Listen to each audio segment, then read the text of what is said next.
How would you rewrite the fundamental rules of a state permanently and do it so quietly that almost no one even notices it's happening? Well, let's get into it, because a case could be made that this is exactly what's going on in Tennessee right now. So picture this. It's 2026, and voters in Tennessee are looking at their ballots. They see what appear to be four totally separate, pretty straightforward questions. On the surface, they seem like common sense. So let's take a quick look at what's on the table. First up, you've got an amendment to permanently ban a state property tax. I mean, sounds pretty good, right? Who wouldn't want to protect taxpayers? Then you have the next one, a proposal to deny bail for a whole bunch of serious crimes. This one's all about getting tough on crime, keeping people safe. After that, there's an amendment to boost the constitutional rights of crime victims. You've probably heard of it as Marsy's Law. It's framed as being all about fairness for victims.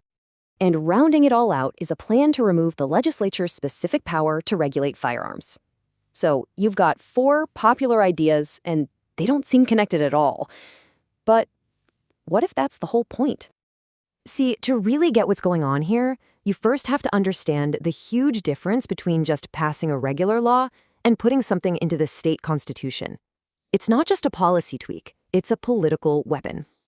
And here's why. A normal law, a future legislature can change it with a simple majority vote. It's designed to be flexible, but a constitutional amendment in Tennessee, that thing is built to be permanent. To even pass one, you need a majority vote in one session, then you need a 2/3 supermajority in the next legislative session, and then a majority of voters in the governor's election have to approve it. Getting rid of it is, well, it's basically a political impossibility. And this strategy, it has a name. It's called constitutional lock-in. The whole idea is to take one party's policy goals from today and bake them into the state's DNA. You're effectively tying the hands of every future government, no matter who wins an election 10, 20, or 30 years from now. Okay, so with that in mind, let's look at those four amendments again. They're not just random ideas. They are four sides of a single, carefully designed structure, what some are calling the quadrant of consolidation. It's a blueprint to permanently reshape the state. Let's break down how this machine gets built. SJR 1 is all about locking in fiscal control. SJR 25 expands the state's carceral power, that is, its power to imprison people. SJR 9 actually works to erode transparency, and HJR 53 creates a permanent block on regulation. Each one is a pillar holding up a much larger structure. So let's see how this taxpayer protection amendment actually works as a fiscal trap. Banning a state property tax sounds great, right? But what it really does is take away the state's ability to help its poorest counties when there's a crisis. Just look at the difference here between rural Lake County and the very wealthy Williamson County. If state money dries up, Lake County literally cannot raise enough money on its own to fund basic services. So banning a state tax actually creates a pressure cooker for huge local tax hikes right in the places that can afford it the least, right? All right, pillar number 2, the Tough on Crime Amendment, SJR 25. This dramatically expands the list of offenses where someone can be held in jail without bail before they've even had a trial. But who pays for all those people sitting in jail? The counties. Right now, the state gives counties about $41 a day for a convicted felon, but it actually costs the county around $100 to house them, so they're already losing a ton of money. So how much does the state pay counties to house all of these new pretrial detainees that this amendment will create? Zero. Not a dime. Nothing. The state gets to take a victory lap for being tough on crime, and the counties get slammed with a multi-million-dollar unfunded mandate. Now, let's look at the Victims' Rights Amendment, SJR 9. It has a really interesting loophole. In other states that have passed this exact law, there have been cases where police officers who've shot someone have then declared themselves the victim of an assault. And by doing that, they can use the law's privacy rules to keep their own names from being released to the public, which totally undermines accountability. And finally, the Gun Rights Amendment. This one is incredibly simple. It works by deletion. See that clause right there? It's the only line in the entire Tennessee Constitution that explicitly gives the legislature the power to regulate firearms to prevent crime. HJR 53's plan is to just erase it. Gone. This would gut the legal basis for most existing gun regulations and block any future legislature from passing new ones, no matter the circumstances. So you have to ask, who is behind such a coordinated, meticulous plan?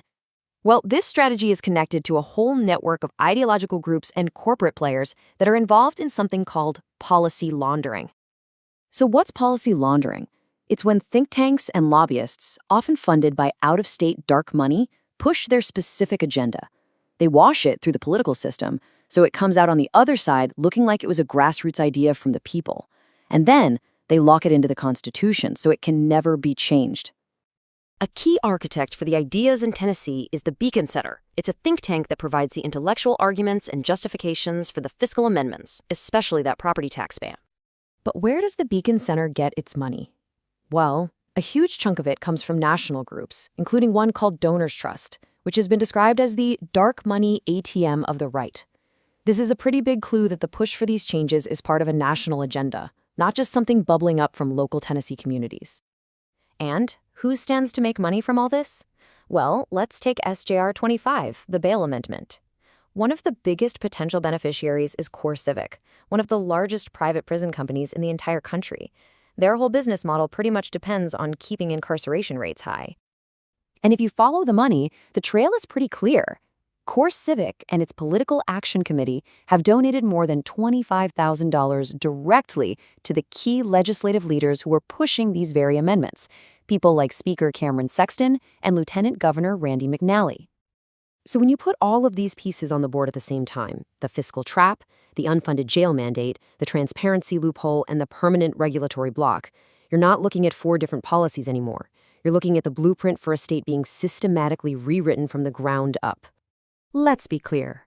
This isn't about tweaking a few laws. This is a constitutional rewrite hiding in plain sight. It locks in one specific economic model, it grows the prison system, and makes counties pay for it.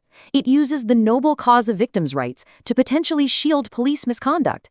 And it stops future generations of voters from ever having a say on gun regulation. It takes today's political goals and makes them permanent, irreversible law. So the final question is this. When voters head to the polls in 2026 and see those 4 simple questions on the ballot, are they just making a few minor policy adjustments? Or are they, without even realizing it, participating in a quiet, procedural, and permanent handover of the very structure of their state?